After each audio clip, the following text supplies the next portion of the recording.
নমস্কার বন্ধুরা, stay with মুন্নির আর একটা নতুন ব্লগে সবাইকে জানাই অনেক স্বাগত, অনেক ভালোবাসা। আগাম শারদীয়ার শুভেচ্ছা জানিয়ে আজকের ব্লগটা শুরু করছি। দেখো, এগুলো হচ্ছে মানকচুর পাতা।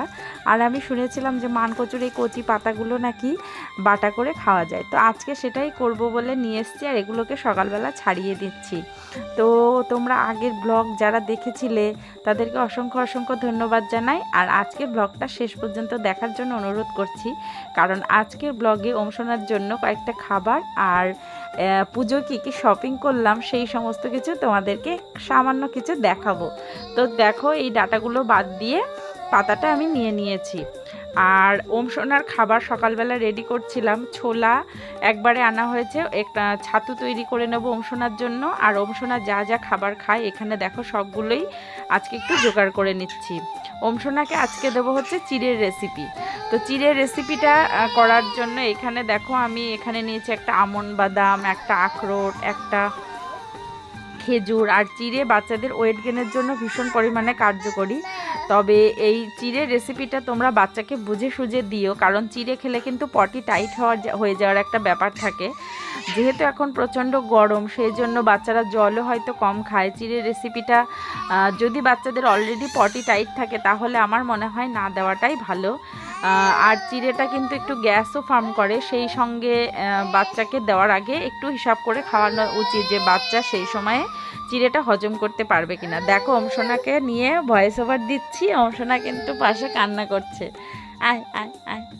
তো চিড়েটাকে এখানে আমি একটু জাল করে নিচ্ছি। একটু বয়েল করে নিলে কি হয়, বাচ্চাদের গ্যাসটা হয় না। তোমরা এই রেসিপিটা হয়তো শর্টেও দেখে থাকবে, আমার চ্যানেলে দেওয়া আছে, কেউ না দেখলে দেখে নিতে পারো। এখানে আমি দিয়ে দিচ্ছি ফর্মুলা মিল্ক। ফর্মুলা মিল্ক আগে থেকে আমি গুলে নিই, কিন্তু আজকে টাইম কম ছিল বলে আর কি পরে আর কি দিলাম। তো দেখো, এখানে আরনের কোলে রয়েছে ওমসোনা। আর ওমসোনাকে এইভাবে ঝিনুকে করে খাওয়াতে হয়। ও আর কি চামচে করে যে কোনো খাবার খায় না। আর ওমসোনাকে স্কুলে যাওয়ার আগে দেখো আমি কত কিছুর জন্য খাবার রেডি করে রেখে যাচ্ছি। এগুলোর পরিপূর্ণ রেসিপি হয়তো তোমাদের সাথে শেয়ার করতে পারলাম না। এখানে 2 রকমের ডাল, গোবিন্দভোগ চাল, ওখানে আছে নাশপাতি আর হচ্ছে আপেল, আর সমস্ত সবজি আমি এইখানে ভালো করে ধুয়ে তারপরে এইভাবে ঢেকে রেখে যাব। আর পৃথিবীর সবচাইতে দ্রুতগামী হাত কার হলো জানো তো? ওমসোনার হাত। এই যে কয়েকটা মুড়ি যদি কেউ নিয়ে খেতে বসেছে, তো ওমসোনা নিয়ে ছাড়িয়ে কি করবে। এই সময় বাচ্চাদের অ্যাক্টিভিটি এতটাই বেড়ে যায়, 8 থেকে 9 মাসের বাচ্চারা যে কোনো জিনিস খুব দ্রুত ছুটতে শেখে। আর ওরা যখন কোনো কিছু হাতে দেওয়া হয় বারবার ছুটতে শিখলেও সেগুলো বারণ করা উচিত না। আর এই যে গালে হাত দিয়ে বাবা বাবা বাবা করছে। দেখো, আজকে আমাদের রান্নার মধ্যে স্পেশাল হলো মানকচুর পাতা বাটা, সেই সঙ্গে হচ্ছে ওল বাটা। তো তার জন্য একটু সর্ষে আর কাঁচা লঙ্কা বেটে রেখে দিয়েছি, সেটাই আর কি পরে ওল বাটাটার সঙ্গে মাখিয়ে নেব। আর সেই সঙ্গে আছে মাছের ঝোল, আর আছে হচ্ছে ঝিঙে আর আলু দিয়ে একটা আর কি পোস্ত, ঝিঙে পোস্ত যাকে বলা হয়। তো সব কিছু রান্না বান্না ওমসোনাকে ঘুম পাড়িয়ে করি, তারপরে ও যখন উঠে যায় ওকে ফিড করিয়ে আবার খাইয়ে দিয়ে তারপরে স্কুলে চলে যায়। এটাই আমাদের আর কি ডেলিকার রুটিন। আর এর মধ্যে এতটাই কর্মব্যস্ততা থাকে যে তোমাদের সঙ্গে সব কিছু হয়তো ঠিকমতো শেয়ার করা হয় না। ওমসোনার পাপা ওমসোনাকে সকালবেলাটা রাখে, আর মা আর আমি মিলে তাড়াতাড়ি করি। আর আরনের যদি স্কুল থাকে তাহলে তো কথাই নেই, ভীষণ পরিমাণে একটা ব্যস্ততা আমাদের থাকে।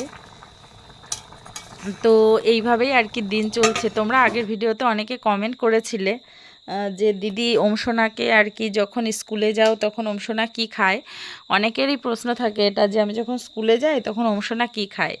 এই যে অ্যাপেল আর ক্যারটের একটা নাশপাতির একটা রেসিপি করেছি, সেটাই আর কি ওমসোনাকে দেখো খাইয়ে এবার যাব।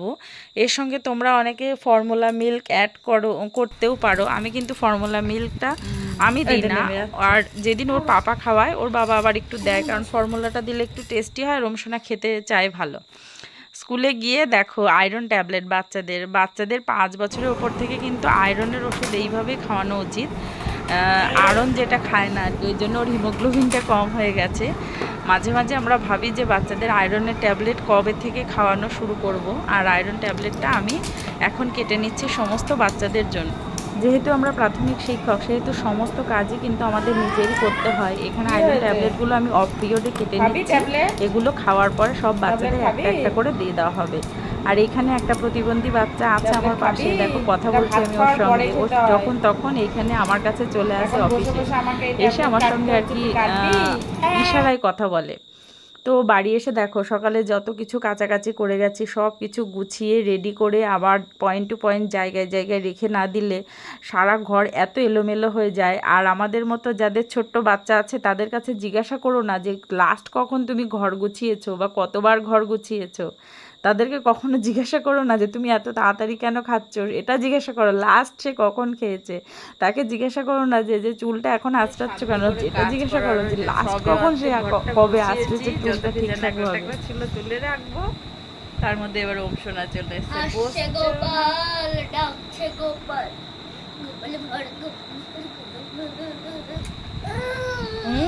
দাদাভাইয়ের কাছে থাকো, আমি একটু ঘরটা গুছিয়ে নিই, পরিষ্কার করে গুছিয়ে রাখবো। কারণ কালকে রবিবার যাব হচ্ছে বাবার বাড়িতে।